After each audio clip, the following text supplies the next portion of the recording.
ese olor, feliz del sueño manso de las heridas, sin miedo al movimiento y al dolor. Cuando ya no tenga casi nada de sangre en la garganta de papel, un agrio mezclando en la mirada que quiera más amparo que la piel. Van a ser los días esos barcos de luz que una vez pude escribir, y la alegría que hemos olvidado, volviendo por los huesos a subir.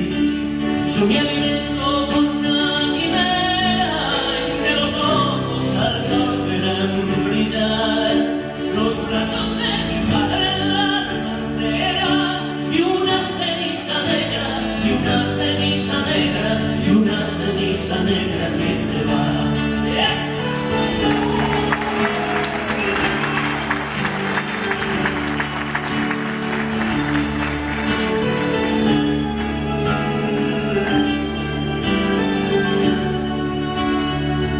Me convence que la suerte me rige a la par de la pasión, y no el terrible arcángel de la muerte rondando sobre el campo del reloj. Sigo con su mano y lo posible tienen siempre la cara del horror. En esta patria de lo inaccesible, en este tiempo olvidado de Dios, yo digo que mis ávidos amores son fuertes y viven más que yo. Son gigantes de nuez como flores que alientan este turbio corazón.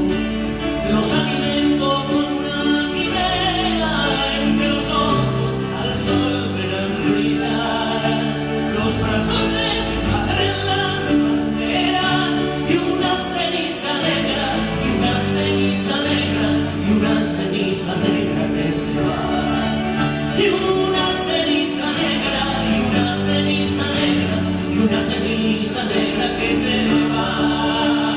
Y una ceniza negra, y una ceniza negra, y una ceniza negra